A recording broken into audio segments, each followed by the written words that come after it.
สวัสดีทุกท่านล่าสุดร่อนทรายเพิ่มเติมแล้วนะท่านเออคุณพ่อขึ้นแล้วบ่คุณพ่อขึ้นได้จักแพงแล้วบ่เอ้านึกว่าขึ้นแล้วได้ว่าหันจังผสมใหม่นี่ล่าสุดเอากระบะ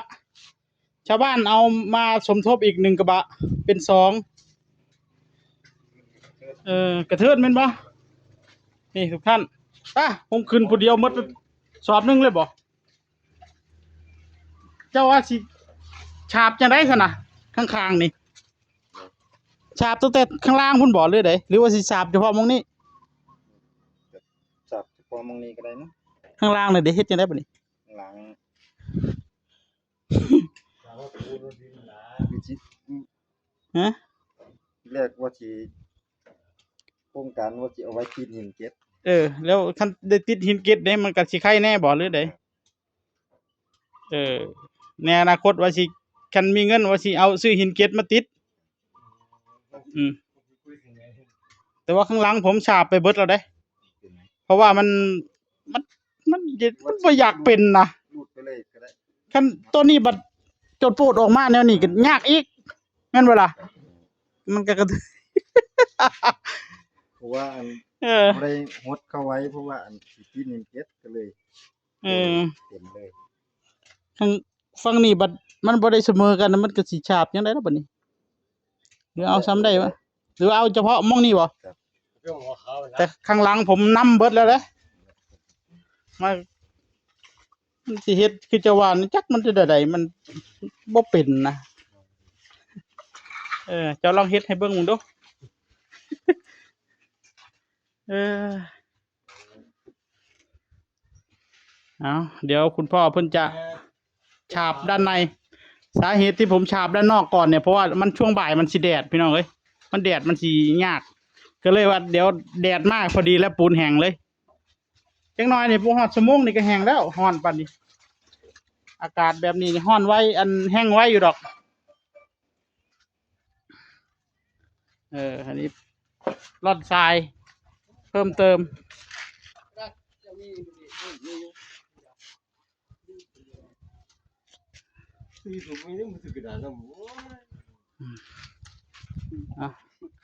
ทีมงานเราก็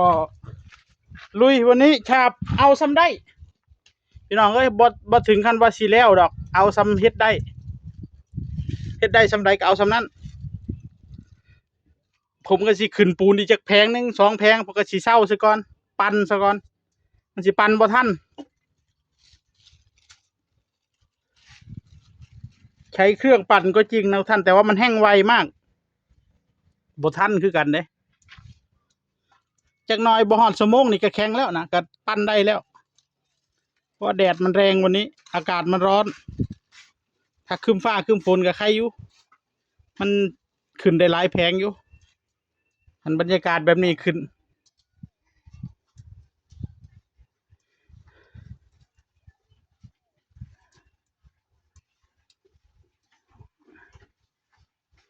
คุณพ่อก็กำลังร่อนทรายอยู่ทรายเปียกเนาะวางหันช่วงแดดแห้งๆในทรายแห้งเนี่ยก็สิร่อนง่ายอยู่ทรายนี่ถ้าร่อนแบบตอนทรายแห้งนะมันง่ายทุกท่านถ้าทรายเปียกแบบนี้เราต้องได้ใส่น้ำมันก็สิยากในจังหน่อย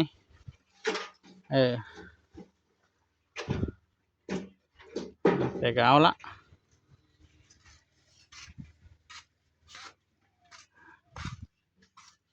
ทีมงานวันนี้หลายคน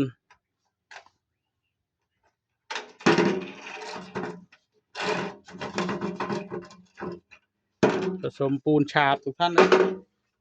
ผมขึ้นได้แพงนึงแล้วที่ขึ้นบางงามเอาเครื่องอัดเอา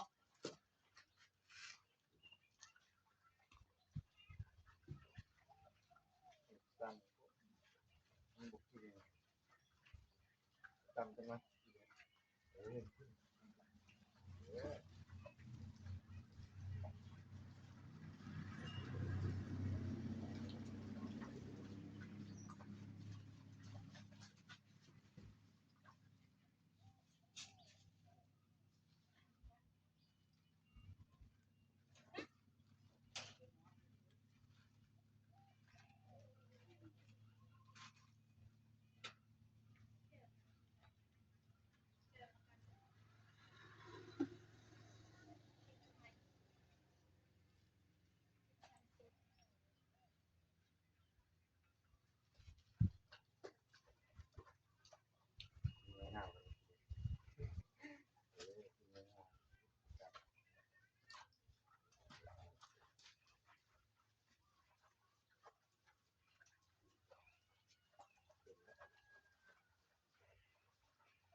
ใช่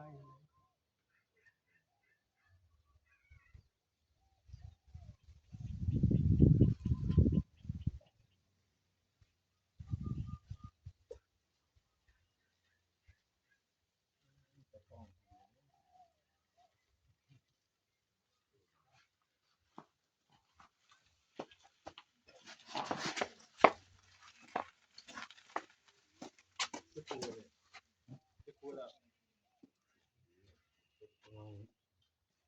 นี่จะบัง นี่ตรงกระดาษดูไปหมดเลยปวดเลย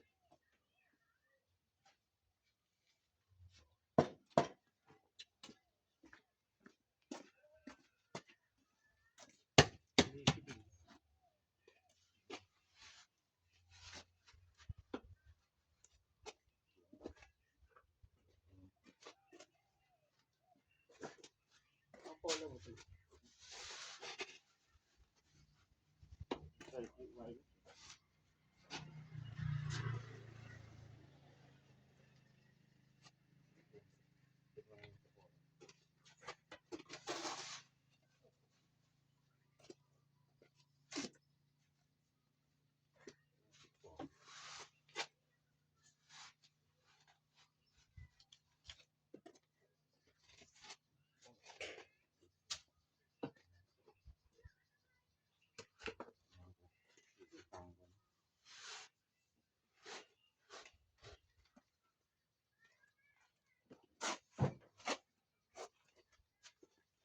ตัดใส่คุกนะ ตัดประตูนี่ลงใส่เป็นตัดนี่ใส่หมด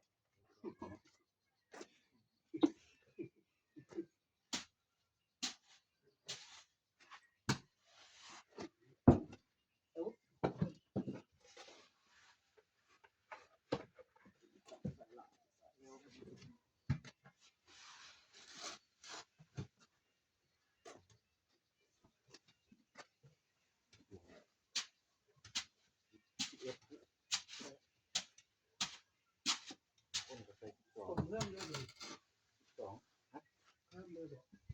เราจะมากินตัดออกก่อน ตัดออกก่อนเดี๋ยวมันสองกับบ้านจะมงไหมผมไว้กันเพื่อเดียวเลยกับบ้านเข้าเดียวก็ โอ้ลมเย็นเย็นให้ดอกเพื่อเอาให้ดอกนี่มันนี่เวลาไว้ให้ดอกเวลาไว้ให้ดอกแล้วก็ คิดเป็นหลบเวลาผมนี่ดูบ่ออกยึดเลย ยังมีอยู่ว่าบางวันขายแล้วมีอยู่มันงัด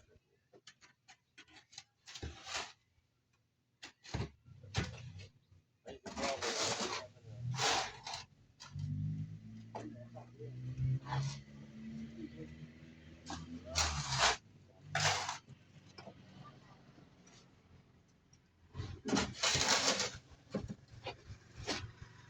อันเล่นี่ที่ มันมือมันละมือนี่โอ้ย เอาไปขึ้นปูนยังไม่ติด ปูนแกตักปูนนี่นะทำปูนนี่นะ แล้วไปเที่ยวกัน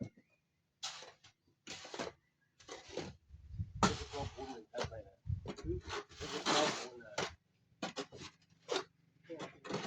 ไม่ใช่พอปูนตักไปนะนี่ก็นี่ก็ ไอ้พ่อก็ได้ เอาปูนนี่ว่า ขึ้นโก้ เป็นปูนเป็นปูนว่ะ เอาคุกมาไป ดูคนกินดีต้องมาปูน แล้วก็ยึดติดโก้ เ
เมื่อยจะพักก่อนได้คุณพ่อเฮ้ย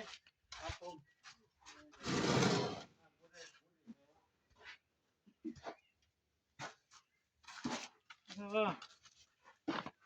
มีน้ำใจมาซอยพี่น้องเอ้ยขอบคุณหลายๆ